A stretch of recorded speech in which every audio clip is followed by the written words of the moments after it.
Well, it was a scary day indeed.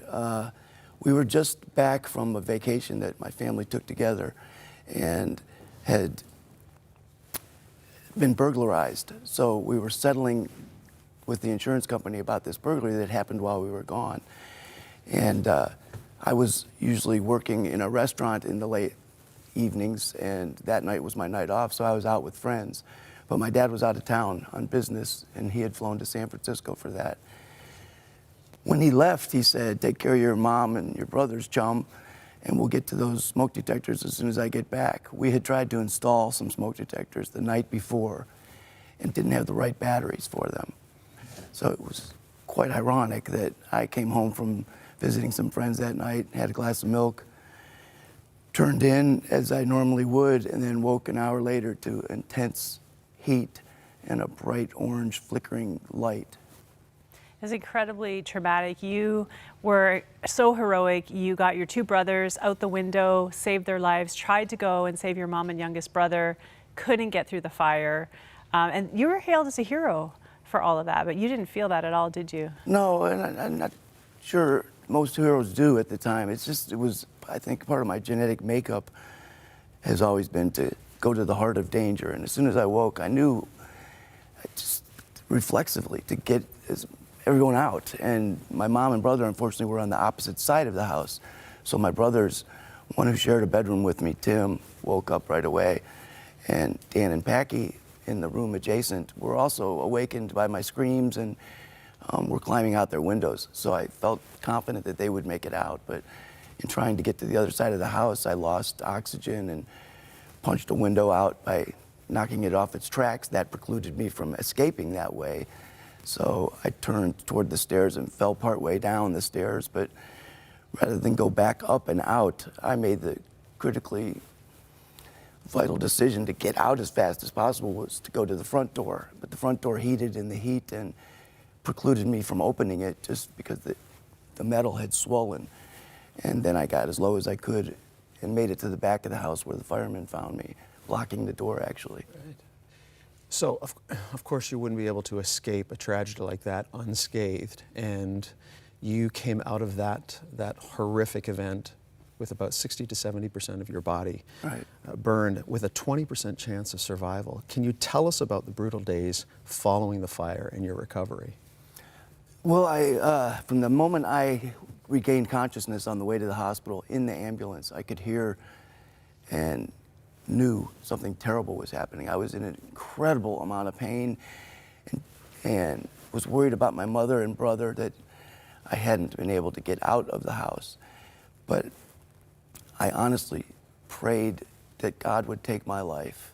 I was in so much pain and so afraid and overwhelmed with reality. And I just kept saying, "Please, Jesus, take me in your arms. Please take me." I was a strong believer, having been raised in a Christian and Catholic family. But I was imagining that I could not tolerate one more second of this pain, and that yet one more second would go by. And I kept praying that God would end it in any way possible. And I was just so afraid that my parents, or my mother and brother, hadn't made it out. And then what would my dad hear? And he's in San Francisco, and just an overwhelming set of realities that came down on me at one time. You're 16 years old. You were facing multiple surgeries after that. As a matter of fact, one of your surgeries, you regained consciousness but couldn't move. Yes. Just a horrifying experience. But something spiritual happened as well. You actually died. I did. Tell me about that. Well, I was on the table for the first surgery of many, but the doctors had waited until I was physiologically stable enough to tolerate a blood loss and the things that happened during surgery. And as the anesthesiologist put me to sleep and said, "Count back from 100, I did, and then I heard doctors talking, and then I could feel pain in my stomach and my arms, and someone lifted my arm off the table, let it drop to the side, and blood was dripping down off my arm. I realized I was awake, and they had started surgery, and that, wait a minute, I'm not supposed to feel anything. The only thing that I'd been looking forward to for 10 days was that you would be put to sleep and I wouldn't have to feel the pain. Wow. And that was the first opportunity to be relieved of the pain. So I was very aware that I was not asleep and was feeling every little detail of the surgery. The doctors became concerned too and said, we're losing copious amounts of blood. Let's hold up, figure out what's going on here. And that was an overwhelming fear that I couldn't move a muscle and communicate to them that I'm feeling this because I was under a medically induced paralysis. So the drugs were keeping me from even being able to blink an eye. And I'm starting to say, guys, I'm feeling everything you're doing. And I could feel this scraping down my abdomen and around my flanks and the blood dripping down off the table. And Horrifying. and praying, dear Jesus, please take me, take me, take me, take me. And then all of a sudden, I was pain-free, as if I was floating above my body. It would be in a position like in a lazy boy recliner, with my knees partly flexed, my arms resting at the sides, and I'm just sort of hovering. And I could feel this gentle, warm light come over me. And it was sort of like lying on the beach with your eyes closed. You can feel the warmth and the softness and you can see the light through your lids, but it was very bright and very warm, and a feeling of love and forgiveness and tolerance and euphoria, just total euphoria. And oh my God, literally, I said. And there I am, just feeling this incredible presence of love, and I felt my mother and my brother and a grandfather whom I hadn't thought of for years, who died when I was 1. And I just felt this total sense of peace, that everything was exactly as it should be. Everything always has been as it should be, is, and always will be. It's a perfectly orchestrated plan of God's. And I just started laughing to myself, just so happy and euphoric, not about any one particular thing, but certain that God is with me and my prayers are being answered. But then there was this sudden awareness that, not yet. I could see in my mind this gentle slope toward the brightness and the light and the warmth. And it was floating toward that direction, but also knowing that somewhere out there is another side I won't return from yet. But it's not my time. It wasn't a decision I made or God made. It was like there was a board meeting and it was understood. This wasn't yet my time to be with God, although I was with Him. There was going to be some pain and a lot of surgeries to recover from. I had that knowledge that soon in the injury that this was going to be a big recovery. Wow.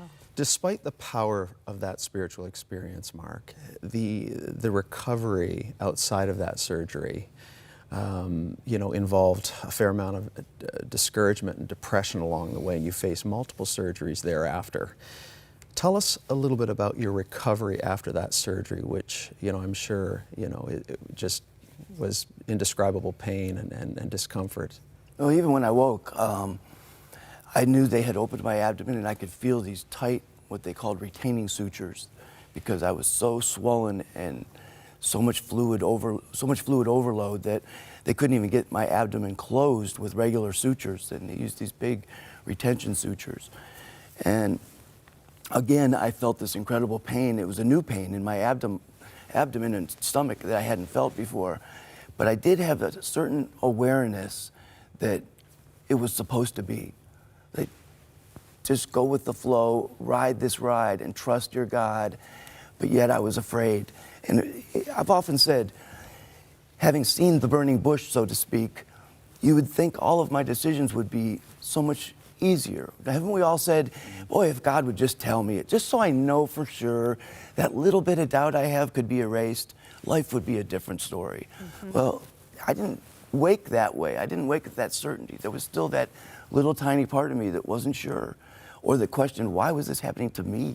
Mm-hmm. And why did I have to lose my mom and my brother?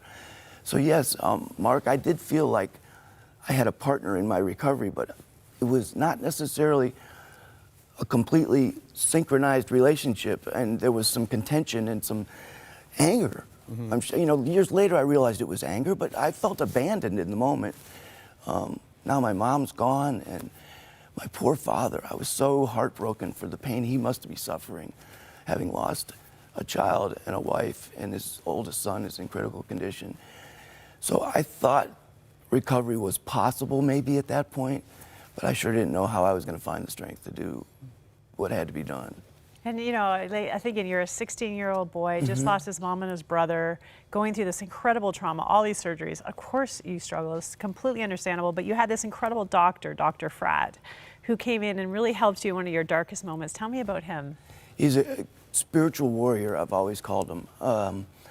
General surgeon who was the director of the burn unit, not by choice, but in his younger years, was a trauma surgeon, and the burn unit was not being attended to enough, and he sort of found himself in that vein of medicine and then became a master of it.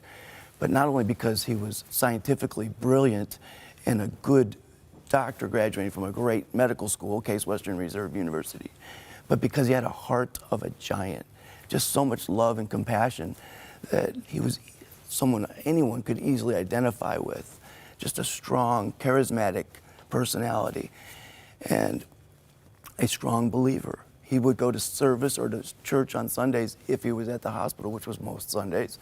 But he had a strong faith that I could see and was readily aware of that something was special about this guy. And what did he tell you that changed your perspective? Well, many things over the years. But early on, I remember him talking about the old analogy of a milk bottle being half full or half empty, depending on your perspective. That was a completely brand new idea or concept to me. But gradually, I began to understand that, okay, here's what we're working with. This is the asset pile, here's the deficit pile. Let's hold on to these. This isn't going to do us any good. We go from here and we take every positive thing we can. And that was a total way of thinking that he inspired in me and still does. Yeah, it sounds like Dr. Fratt had such a, I mean, obviously he was a big part of your physical recovery, Yes. Mark, but also your spiritual, emotional recovery. Indeed. Tell us a little bit about what Dr. Fratt inspired you to do, because you'd gone on to become a physical therapist, and then something in life prompted you to go back to med school, become a reconstructive surgeon yourself. Tell us how Dr. Fratt's influence on your life has impacted your desire to see people healed. Well, he personally develops relationships with many of his patients. And I think as a physician, I like to do that too, but he's got something unique, something special that's so charismatic. But even in the difficult times, he was able to encourage and inspire and make me find that little bit of extra strength that I might have. And I think it was just his personal attachment to his goals in life and his purpose. It was very sound, and you know, the strength that I like to think my Heavenly Father provided me was augmented by his encouragement. One of the things I love about your story is that you did become a reconstructive surgeon. You were helping people in many of the same painful situations you were in. You've actually worked with Dr. Fratt in the same burn unit that you were in, which is only God could write a story that is that amazing. But I'm thinking of people watching this interview right now who are going through their own medical challenges, and you meet them every day. And they're kind of where you are in that moment of despair and wrestling with God and why did this happen to me, and you know, all the questions that you had. What would you say to somebody in that moment? One of the things I tell my kids and anybody that asks specifically, I mean, what gets me out of my own grief and my own struggle and my own pessimism about life in general, and that's if I can find someone else that I can turn to and offer some kind of help to, someone else who's in a similar situation. And that has always been the most rewarding part of medicine to me. Sharing my experience. And my barometer with patients oftentimes is once they ask me how I got my scars, I know they're moving forward out of their own pain and they're aware again of all those that surround us. And so I found out early on that if I could help others by sharing my experience, or kind of as some other patients had done with me, of course, that it was such a positively rewarding thing. It was, you know, self-motivating. Oh, you are such an inspiration. Oh, thank you. Yeah, I mean, you obviously dealing with your patients and people that you come in contact with, Mark, you've got credibility because you've been there, you've been in their shoes, and thank you so much for sharing your story and inspiring our viewers and inspiring Cheryl and I in our faith journey. We thank you so much for coming and sharing, and continued blessings in your Thank you. work Thank in you. the medical field. Absolutely. And hey, if that's you watching right now, maybe you're in a medical situation and you're like, Mark, I need a Dr. Frat in my life. I need someone to come and encourage me and pray for me. Right from the hospital, you can call our prayer lines. We would love to pray with you and encourage you. That number is 1-866-273-4444. Whatever you are facing, you do not have to do it alone. We'll be right back.